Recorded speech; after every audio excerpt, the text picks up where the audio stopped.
Welcome to Amplifying Leadership, a place where we talk with guests on their leadership journeys and hear about what they think is key to becoming a great leader. My name is Tara Lehman, and I'm a partner, coach, and consultant at Twin Life Coaching and Business Services, of which Amplifying Leadership is a division. For our leadership clients, we support you through this podcast in various leadership growth services. To learn more about Amplifying Leadership and our community, please visit us at amplifyingleadership.ca. Today, I am welcoming Dave Castro, an entrepreneur and creator of the IceBrekr app. Dave seeks to empower people to meet key new connections on their own terms wherever the ideal kind of people gather. Welcome to the show. Great to be here. Thanks for having me, Tara. Awesome. I like to start my show with asking my guests to share about their leadership story, where you started, where you are now. Sure.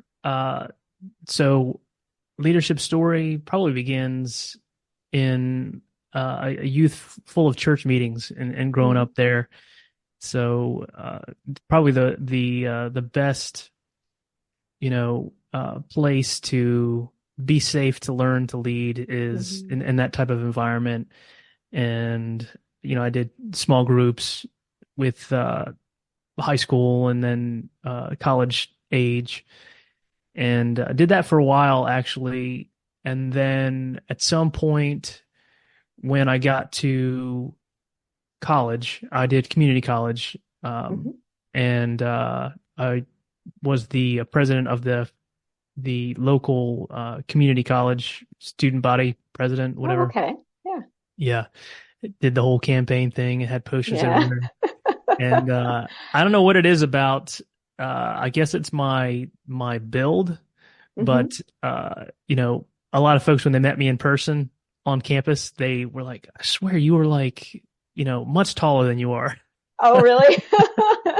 So kudos to the photographer, but I get that a lot in person. A little bit shorter than what people think, but anyway, so community college, and then when I was in, that role there, I also joined a software company and became a sales manager after about a year or two.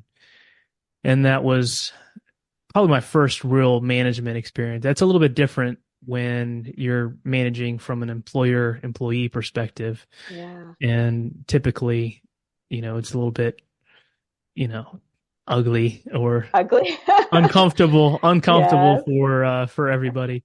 So I cut my teeth there, and again, I had some fantastic managers. The owners of that small software startup were fantastic, and that was really helpful. But those are the first kind of leadership, opportunities that I had. Later on, I got into sales as an individual contributor, and did that for most of my career until I got into entrepreneurship.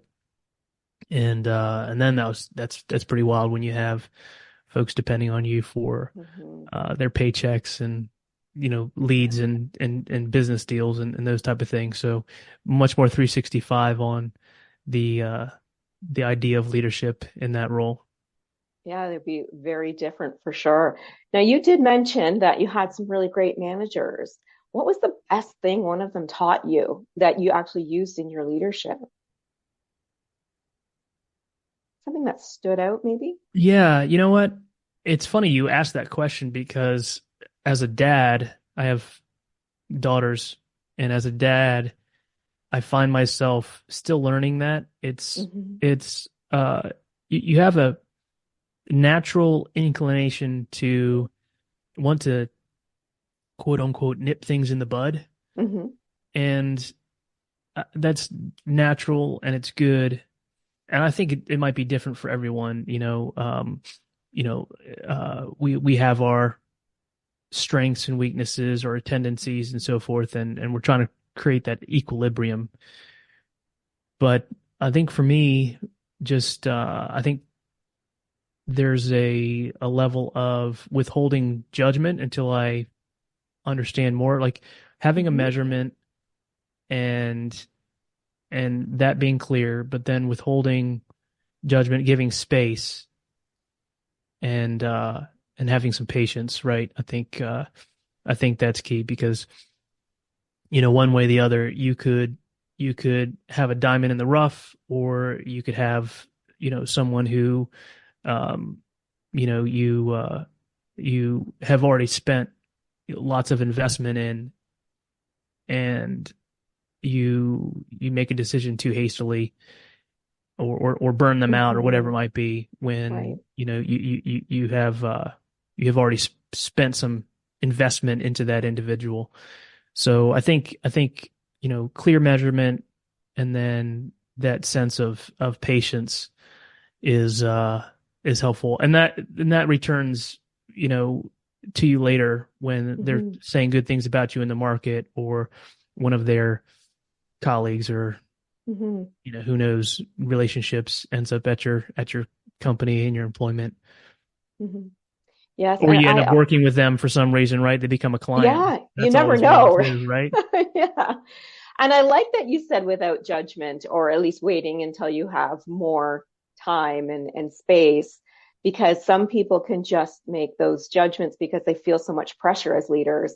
And and I like that you brought that up, because really we should take that time and space to really listen or take in whatever is given to us so that we can make proper decisions, right? So love that you brought that up.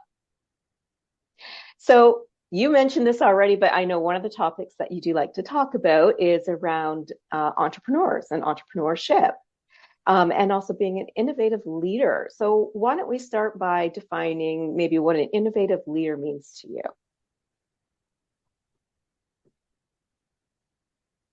You know, and a leader by definition is someone who is separating themselves from the status quo.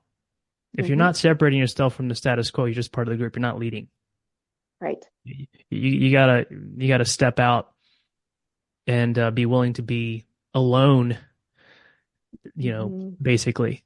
Uh, and so an innovative leader is is a little bit, it's not like you're, what do you call it, being redundant, but in one sense it's just slightly redundant modifier of the word leader, right? Innovative Mm-hmm. is there's something new that we need to do. Maybe it's Right. not 10 more units. Maybe Mm-hmm. it's we have a goal that we need, that you've come up with, and that you need to get to, and we need to figure out a way to get there. So a leader is someone with a vision that changes the status quo.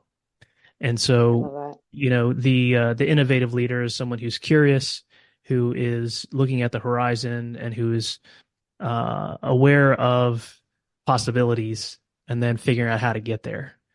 I'll add this. One of the things that I love best about sales and salespeople is that they are forced to figure out the best way to get to an outcome and a that. result. So I always say it's like water is always trying to find the quickest way to the ocean. Yeah. And that is exactly what salespeople are doing, like the whole Bruce Lee, be water. Yeah. It's Yeah. a little bit different than what he said, but Yeah. the salespeople are trying to find the quickest way to the ocean. And I think innovations are basically that. They are identifying the possibilities, and then, how do we get there? Reverse engineering that. Mm-hmm. And I think you're right. I mean, we as leaders, you should naturally be curious and looking forward rather than being status quo, because we truly need to keep things moving forward, or we're going to get stuck, and we may end up going behind, or doors closing even, if we don't be innovative or curious or creative, right? Yeah. Yes, lots of things about entrepreneurship that is, synonymous with leadership and Mm-hmm. risk. Again, you're risking reputation, you're risking failure, Yeah. you're risking all those things when you step out and lead, you Yeah, know? and you're right. Entrepreneurs, they really need to be that type of innovative leader. They really need that curiosity. They need to be able to think differently or outside of the box, so to speak, in order for their business to flourish. Um, yeah. Let me ask you a question about entrepreneurship. and leaders. What habits do some leaders need to build, or what key habits should they build as an entrepreneur so that they become great leaders of their companies and can flourish? You know, probably the most important one, and maybe I shouldn't make it the most important one, but it's, I don't know, pretty close, Okay. is the ability to do the things that you don't want to do because you have a Yeah. bigger vision, because you have a need for it, and so forth, right? Having the right motivation to accomplish those things is key. Hmm. You don't really perform well when your back is up against the wall. Yeah, You it's true. perform a lot better when you're pulled towards something, pulled towards a vision versus running away from something. And, hiring Hmm. managers don't want people who are running from things. They want people who are drawn by a vision. And Yes. so I Yes. think an entrepreneur in the same vein is, drawn by a vision that enables them to be doing things that they don't really want to do. And, that's synonymous with grit and resilience and those type of things. Hmm. But, um, yeah, I think that's probably one of the most important things because you're doing a lot and some of it you don't really want to do. And if you don't really want to do it, Yeah. you should go get a job. Yeah, because entrepreneurship is completely different, right? I Yeah. completely agree.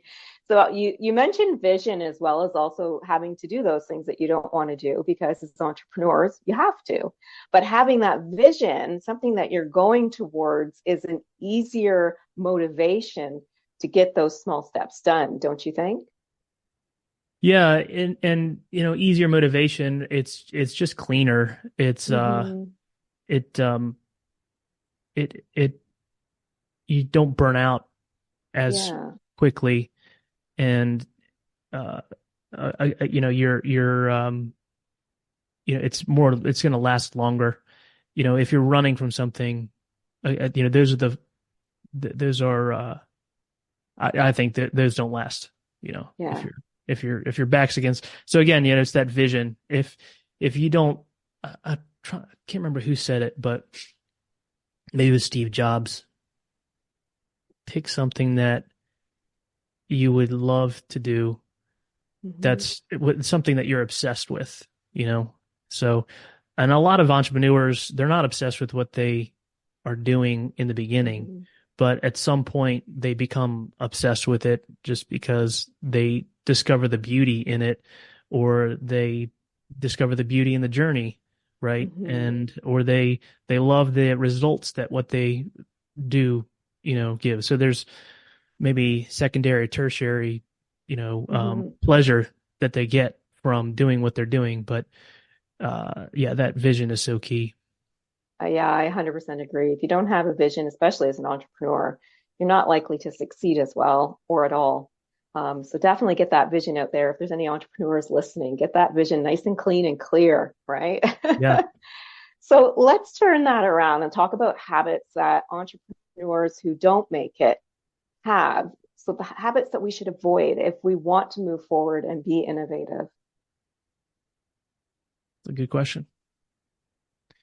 Well, you definitely have to be willing to be seen and put yourself out there. Mhm. Visible. Yeah. You have to be willing. You have to be willing to take a journey. It's the whole heroes two journeys aspect. I Hmm. think that's uh who I always get the Millers, Dan Miller, or another author that talks about that, the heroes two journeys. But so you're looking at the uh the habits that don't work Hmm. are when uh you are not wanting to be seen enough to get in front of people that are at a higher level than you, so you can get help, so you can get input, Hmm. so you can be told where you're wrong. And um I think that's one habit that you see a lot of entrepreneurs go through that journey of like, here's my goal, here's where I want to go, and then here's who I need to be in order to get there. That's the hero's two journeys. And part of that is becoming more vulnerable, Mm-hmm. and uh, becoming more seen. That's how your business is going to grow. Another one is just, just the normal stuff. It's watch your vices. What is it Mm-hmm. that you are soothing yourself with when you're frustrated or discouraged, when you're exhausted and tired? That's that's a huge thing to watch, Mm-hmm. because if your vices are not, if you're not aware of them, and if you're not managing them, then that will bite you in the butt, because Mm-hmm. you definitely need to be driving the right amount of activity in the right plan, and you also need the rest. But if your Yeah. rest turns into not a rebuild, but a reverse, Yeah. that eventually is going to catch up with you. Yeah. And a lot of my leadership clients and small business clients, that we talk a lot about that whole piece of, you need that downtime to do self-care. You can get stressed and burnt out so easily, very easily, as a small business or entrepreneur, because it can seem very daunting at times. But Hmm. taking that step back and doing that self-care and the time management and all those little things that can help you succeed are so important. So I think, yeah, you're absolutely right, is don't let these things get to you, but get those people who can help you, as you alluded to, mentors in your industry or coaches or people that can just assist you, keep you motivated if you're starting to fall back into those bad habits, to getting that self-care. And I think self-care is something leaders don't talk enough about. What are your thoughts about that? Oh my gosh, this is something that I'm learning myself. Mm-hmm. I can tell you right now, one of the things that energizes me, like I'm on a high for like a few days afterwards, is playing golf. Oh, yeah. Ask me, Yeah. ask me how many times I played golf this year. How many times? Less than five. Oh, dear. And Yeah. that demonstrates a lack of, apologize. That demonstrates a lack of priority on the Mm-hmm. self-care. And so if you don't Mm-hmm. sharpen the saw, you go slower, right? Yeah. That's what happens. Yeah. You need rest. You need self-care. You need to just, get those stress management techniques working for you, especially as entrepreneurs. Yeah. Yeah. So, do you have a few tips maybe for those new leaders or those new entrepreneurs out there so they can begin a great leadership journey? Well, if you're not getting a coach, then you haven't started yet. Mm, yeah. Anybody who has a level of success that you would note has not only had coaches for a while, but currently has a coach. There's not anybody of note that doesn't currently have a coach. Yeah. So I know I do. yeah, that's the first thing I would say is get yourself a coach, and also don't be afraid to change coaches. Like Hmm. we go through phases. Relationships, there's it's rare that a relationship is forever. Hmm. There are a couple kinds of relationships that are forever, but we all are growing and changing at different paces. And I've had Hmm. coaches who I know I burnt them out. I know they were like impatient with me, and then like my third coach tells me the same thing that the person, Right. a couple, and I'm like, I get it now, and so I would say coaching is probably the number one thing. And then the second thing, that'll take care of everything, because your coach will tell you the stuff that I'm about to say. But uh, the next thing is habits. And I think if you can get health as a habit, I think Hmm. everything else is gonna cascade from there. If if Yeah. if if you recognize the importance of those like small habits, the atomic habits Yeah, that that's a good books book. talk about, Yeah. yeah, then uh your body, as human trees grow, that's what they do. They sprout leaves, they do the thing. Humans were just wired to like fix things and improve things, and that's just what we do. So we take care of ourselves and our health. We are going to be doing things that humans do besides sleeping and eating and, and that's improving. We're going to be looking at ways to improve if we're healthy and if we're taking care of that. So I think habits, but like if you could just make one of those habits that you ensure that you're doing is making sure you're getting your exercise and eating well. And I think all the other things will cascade from there because you'll be driven by our DNA to improve. Yeah, I agree with both of those key takeaways because your health is so important, and if you don't have good health, you won't have a clear mind at all times, and then that's when the stress gets worse and affects you differently as well, right? So, yeah, excellent key takeaways. Well, thank you for the conversation today. If anybody wanted to get to you online, is there a place that they can find you? Yes.